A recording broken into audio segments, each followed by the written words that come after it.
victims on scene were identified as a loving daughter and a friend, Savitha Sean, 21 years of age, and a loving son and friend, Ryder Harrington, 19 years of age. These are two people that were dearly loved throughout this community, and that is quite clear. Both young individuals with bright futures ahead of them. On Monday, March 2nd, one of the victims, identified as a loving son and friend, George Pedersen, 30 years of age, was pronounced deceased, and he had just moved to Austin 2 weeks prior. At this time, 2 victims remain at local hospitals, with one in critical condition. Before we begin showing the material, I want to acknowledge the complexity and the gravity of this scene. This viewing material that you're about to see is difficult to hear, it's difficult to see. We didn't do this for the shock value. This is about being as transparent as we can, and believe me, we had to look through video that was appropriate to release to all of you. But it was important, again, to understand the events that led up to this officer-involved shooting. Any video showing the suspect firing his pistol into the crowd is too graphic to show, and we will not share that publicly. We will begin by listening to 2 911 calls, and as you can imagine, we received numerous calls, 911 calls, which were hard to listen to. And these are the 2 that we're going to be sharing today.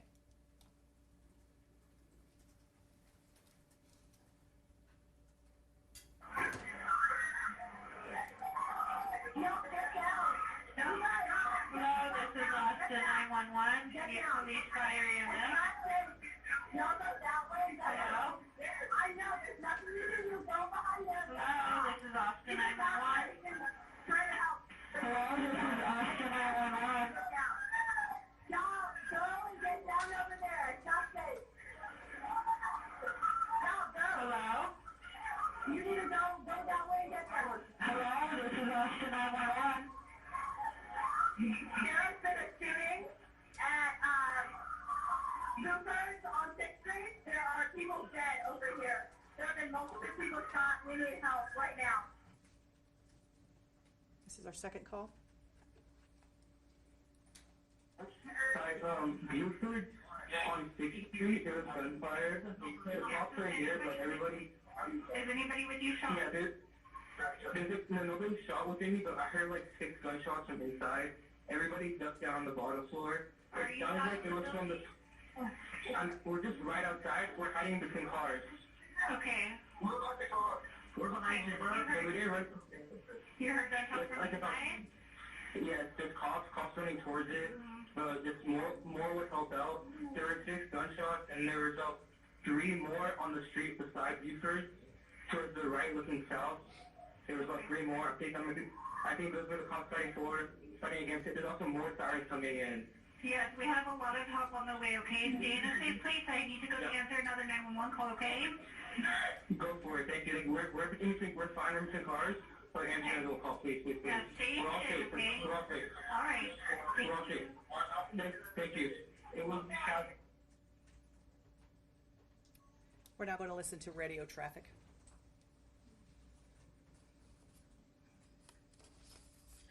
That the shooter vehicle is going to be a Chevy Tahoe. They are saying somebody was shot. George 301 is going 23. Units hold the air. They heard 6 or 7 gunshots. We have director travel suspect. Checking. George 301, Cedar Point, Chevy Tahoe, DR403. I do have one victim. Looks like she possibly shot it. We're right here on the side street. It's going to be a male. Clear, one shot. You know, also be advised, we probably have about 6 or 8 people that are actively shot. We're going 23 with the medics at the clear. Bring them in. George 301 is trying to be a CYOA. That's an officer needs assistance. We're calling as many officers we can get. We have a lot of people running out. We need to make this a crime scene as soon as we can. Clear. Citywide ONA has been started. And unknown on where the suspect went, all we have is a white SUV. 505, I'll be in command. RTS 1 is 23. George 79, I'm in command. RTS 2, I have command. We're inside here first. We have at least 1 victim, patient contact. responding units, we need you guys to clear 6th Street. We need EMS to have a route of ingress.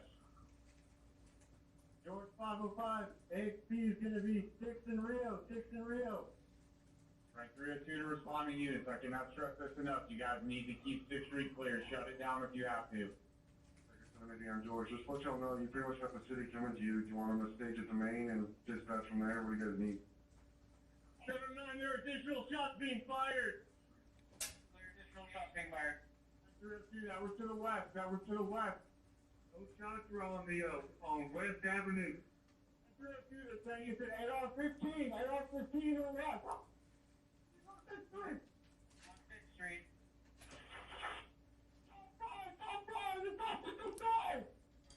Shots fired, one down. 6 on west south. Left move.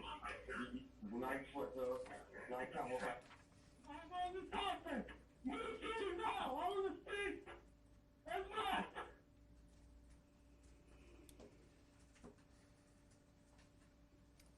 Now we're going to listen to, or we're going to look at video, and this first video is from a parked vehicle that picked this video up.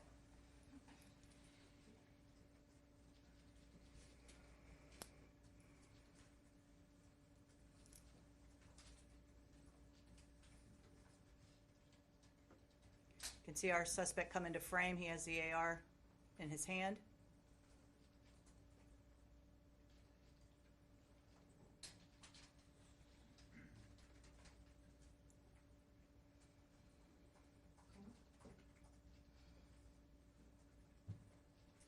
And this is a pedestrian that was walking by. Second video is our halo surveillance. That is our high activity location observation. And this is throughout downtown, at least that 6th Street area. We were able to capture this.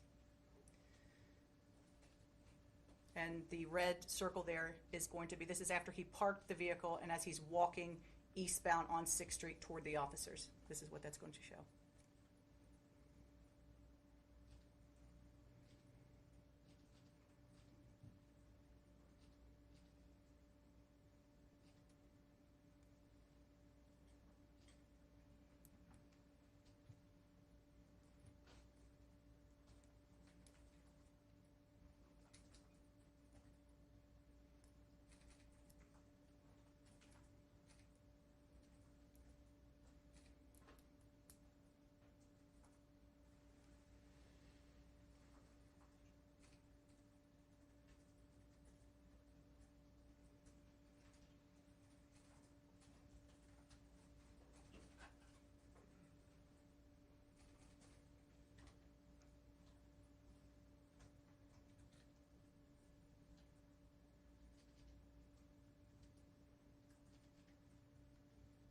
Is that it for that one, Rudy? Interact here. Okay.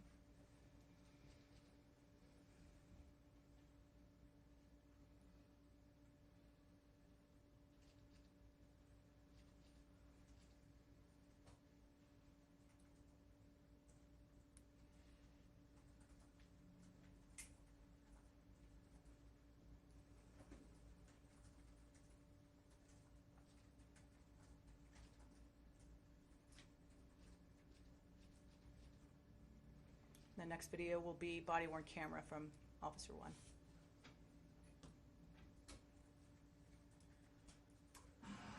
That was more than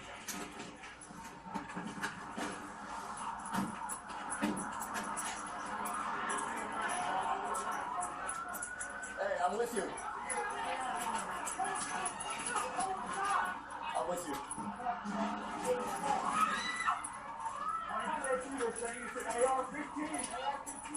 Down! Everybody down! Down! Down! Down!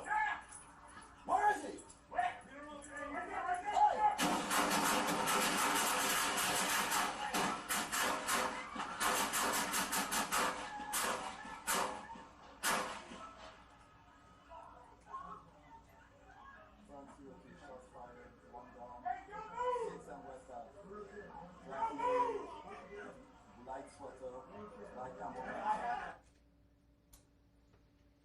Next video is from Officer 2's body-worn camera. This was an officer that was on West Street. On the ground! house? Where is it? Where is it? Over there, over there, over there, over there, over there. He's on 6th Street. Where is it? Where is it? Who shot?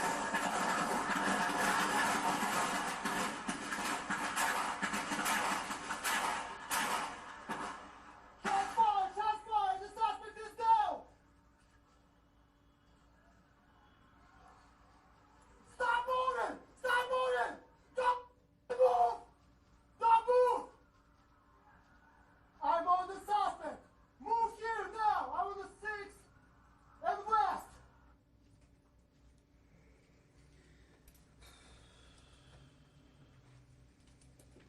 This concludes the materials that we're going to be showing you today. I want to again recognize the bravery of our officers. You saw that firsthand as they ran into danger to stop this. It is quite clear that they saved multiple lives. And also to the people, the brave people that were around, giving direction on where this guy was. Everybody was looking to identify him and to stop this threat. So I want to thank, again, the officers that engaged him, the officers that responded, that started putting tourniquets and rendering first aid immediately to victims. As you can see, this was a chaotic scene that was overwhelming for many, and it's overwhelming to watch it. I walk into our PIO office and people are in tears and they're listening to these things, and it is hard and it's challenging. This devastation just doesn't affect the community, and my goodness, I don't think any of us can imagine what these families are going through right now, the suffering that they are dealing with, but our hearts are with them. I want to thank the mayor. Thank you for your leadership, city management team, just fantastic, giving us all the resources that we need. Again, this is an investigation that is continuing, still working with our FBI partners. I also want to thank DA Garza for publicly exonerating and publicly acknowledging the heroism of our officers. I want to thank him. And then I want to also make sure that our community is aware of our victim services. We have a fantastic victim service here in APD. We have 52 counselors. We're very fortunate here, but anyone who is having any trauma or any issues or questions, 512-974-5037. Also, if anyone has evidence that they would like to send, I know a lot of people captured video and audio. This QR code, if they want to hit that, they can send and upload that information, and that will go to a detective. And again, if you see, the amazing thing is when we look at all of these 911 calls, it's about calling as soon as possible. Anyone who sees something, hears something, please call 911 immediately. Thank you all for coming. Okay, we'll take 3 questions. I have a question right here. So I have heard that one of the victims was outside of Buford's waiting for an Uber. That's right. Can you tell us generally, without compromising the investigation, where the victims were? Yeah, I think it is important. These were not all people that were inside the bar. This is, 6th Street is what's great about 6th Street is you have the entertainment areas, and I'm talking from east to west. You have the entertainment, but people come to walk along 6th Street. That's it, and there's restaurants, all of those things. A lot of the people were struck outside of the bar. And one thing about Buford's, which is something that we all appreciate, is a nice patio, and so that's what they have on the side there. And so these were some people that were outside, that were in that back patio, but the majority of the people that were shot were outside that bar. Can you say more about the welfare check? Did law enforcement consider taking away his firearms after that 2022? I believe this in 2022. It may have been out of New York that check welfare was there. I think I don't know that they had enough to do a commitment for him. I think what I'm hearing is they gave him resources to call, that type of thing. So I don't think the check welfare led to any commitment from there. Do you know anything about his mental state? I do not. Chief, can you give us an update on anything investigators have found about a potential link to terrorism as a motive here? I think, again, this investigation is, we're working in tandem with our FBI partners, and certainly as we look at different indicators, we conducted 2 search warrants, and all of those are being, gone through, and you talk about the digital evidence and all the things that we have to do. We are not ready to talk about exactly what that nexus is, but again, from that early on, the scene, calling in the FBI was the right thing to do, and you talk about a scene of that gravity and then the potential for terrorism, that had to be investigated, and it is. We'll take 1 more question. You talked about how the way you staffed the 6th Street area led to you guys being able to react quickly. Now that you've seen this success in a horrific situation that had, are you thinking about staffing any other areas of the city differently to make sure that you're able to have a similar response? Or are you already doing that? Yeah, I think when we look at, and again, Halo being that area where there's so much concentration, and, as Austinites, that 6th Street area is that entertainment area, and we get thousands of visitors there on the weekend. And so, believe me, as new chief, when I came here, I thought, my gosh, look at the amount of overtime and the resources that we spend on 6th Street. But this is why. I mean, we have to be prepared, and anytime that you're having a very dense crowd and people are out, we need to be prepared to go, and not just for police, but for medical purposes, all of those. And so this is just, again, to look at the cast, the strike team that we have in conjunction with fire and EMS. That's what responded to these scenes as well, is being able to get there quickly to address these situations. So they will remain, and as we move forward, any crowds that we have, we are a department, again, that practices best practices throughout the country, and people look to us to what we do. Having that group every Friday, Saturday, Sunday, they're in this room. They have these cameras up on 6th Street. All of this, they're being looked at. So it is something that we do for very large events, so we're ready and we're prepared to go. Thank you. All right, thank you. Thanks, everybody.